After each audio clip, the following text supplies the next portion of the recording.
Hello good morning. आप सभी का हमारे इस यूट्यूब चैनल पर स्वागत है। और कल मेरा क्वेश्चन चल रहा था एमीन्स के कुछ रीजनिंग बेस क्वेश्चंस थे। आज हम देखते हैं उसी के टाइप का दूसरा सेकंड क्वेश्चन एमीन्स का। ठीक, वीडियो अगर समझ में आता तो लाइक और सब्सक्राइब कीजिएगा। देखिए यहाँ कह रहा है कि एक कार्बनिक यौगिक है, एक ऑर्गेनिक कंपाउंड है ए, और जिसके अपचयन पर क्या देता है, बी देता है। तो देखना यहाँ से शुरू करते हैं। एक कार्बनिक यौगिक ए है, ठीक, ऑर्गेनिक कंपाउंड ए है, और इसका जब रिडक्शन करेंगे, अपचयन करेंगे तो क्या दे देगा, कंपाउंड बी देता है। ठीक, जो नाइट्रस एसिड के साथ एथेनॉल देता है। अगर इसकी हम HNO2 से क्रिया करा दें, नाइट्रस एसिड का फार्मूला क्या होगा, नाइट्रस एसिड हो जाएगा HNO2। ठीक, तो नाइट्रस हमसे एक कार्बनिक ऑर्गेनिक कंपाउंड है ए, जिसके रिडक्शन से क्या बनता है, बी बनता है। और जो नाइट्रस एसिड के साथ एथेनॉल देता है, यानी अगर यही बी कंपाउंड है और इसके नाइट्रस एसिड के साथ रिएक्शन कराएं तो यहाँ पर क्या बन जाएगा, एथेनॉल बनेगा। यहाँ पे ये बन जाएगा, यहाँ पे एथेनॉल। आगे देखते हैं क्या कहता है। यौगिक जो बी है वो क्लोरोफॉर्म और कास्टिक सोडा के साथ रिएक्शन कराने पर, यही यौगिक बी है, ठीक, क्लोरोफॉर्म CHCl3 क्लोरोफॉर्म, और किसके साथ क्रिया कर रहा है, क्लोरोफॉर्म और caustic soda NaOH। Caustic potash क्या होता है, KOH, और कास्टिक सोडा क्या होता है, NaOH। तो अब देखना है यहाँ पर जो है क्लोरोफॉर्म और NaOH के साथ क्रिया कराने पर तीव्र दुर्गंध युक्त यौगिक एक C देता है, जिसकी दुर्गंध क्या होती है, तीव्र दुर्गंध होती है, बैड स्मेल होती है। ठीक, तीव्र दुर्गंध युक्त यौगिक एक C देता है। और इसके अपचयन से, यानी इसका अगर हम अपचयन करें, C का अगर अपचयन करें, C के रिडक्शन करने पर, C का अगर रिडक्शन करेंगे तो एथिल मेथिल एमीन बनता है। क्या बनता है, ethyl methyl amine, foetus 5 NHCH3। क्या नाम होगा, ethyl methyl amine, ethyl methyl amine बनता है। तो ये पूछ रहा है ए, बी और सी की संरचना सूत्र और संबंधित उनके रासायनिक समीकरण लिखने हैं। ठीक, वीडियो अगर समझ में आता तो लाइक और सब्सक्राइब कीजिएगा। देखिए यहाँ पे कार्बनिक यौगिक ए था, जिसके रिडक्शन से क्या बन गया, बी बना, और बी की नाइट्रस हम से क्रिया कराने क्या बनता है, एथेनॉल। एथेनॉल में कार्बन कितने होते हैं, 2।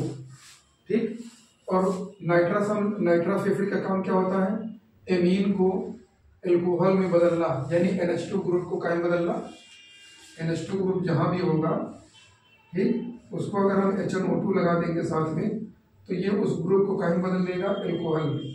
ठीक, यानी इससे ये पता चल गया कि जो बी कंपाउंड है वो एमीन है। ठीक, यहाँ से यहाँ क्या पता चल गया कि क्योंकि ये HNO2 लगेगा तो NH2 ग्रुप को, एमीन ग्रुप को कहीं बदल देगा, एल्कोहल में। तो बी क्या हो जाएगा, एक एमीन होगा। अगर 2 कार्बन का यहाँ एल्कोहल बन रहा तो 2 कार्बन का यहाँ एमीन होगा। ठीक है, तो बी मेरा क्या बन गया, C2H5 NH2। ठीक, ये बिल बन गया एथिल एमाइन, ये बन जाएगा बी। और बी की अगर HNO2 से क्रिया करा दे नाइट्रस एसिड से तो NH2 ग्रुप किसमें चेंज हो जाएगा, एल्कोहल में, C2H5OH। ये मेरा कंपाउंड बी था और ये बन गया एल्कोहल। ठीक है, किसके अपचयन से NH2 बनता है, तो नाइट्रो के अपचयन से NH2 ग्रुप आ जाता है। यानी 2 कार्बन का नाइट्रो कंपाउंड क्या होगा, C2H5NO2।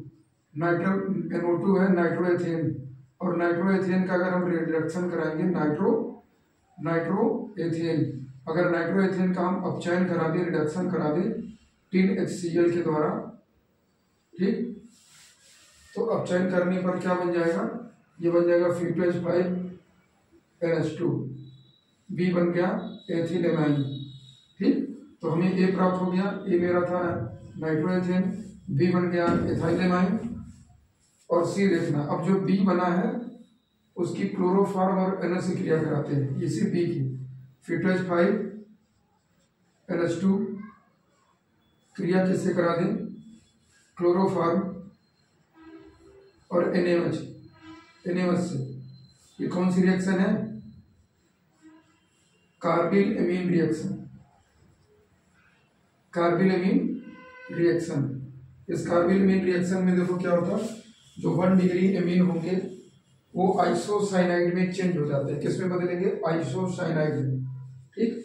और ये 1 डिग्री एमीन का परीक्षण भी होता, टेस्ट भी होता कि क्लोरोफॉर्म और NH की 1 डिग्री एमीन से क्रिया कराने क्या बनता है? एल्किल आइसोसाइनाइड बनता है। ठीक है, एल्किल आइसोसाइनाइड। तो C क्या बन जाएगा? C2H5NC, ethyl isocyanide. क्या बन जाएगा? Ethyl isocyanide, ethyl isocyanide. तो C मेरा क्या बन गया?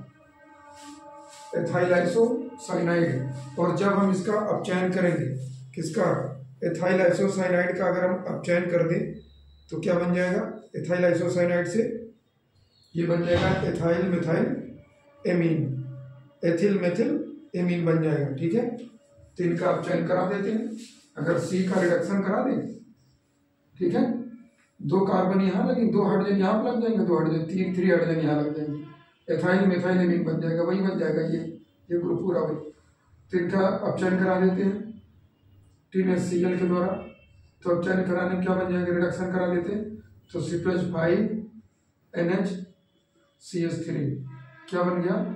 Ethyl methyl amine. तो इस तरह कई सारे इंपॉर्टेंट क्वेश्चंस हैं जो बोर्ड में पूछे गए हैं। ठीक, और आशा करते हैं कि आपको समझ में आया होगा। तो अगर वीडियो समझ में आ जाता तो उसे आप लाइक और सब्सक्राइब कीजिएगा।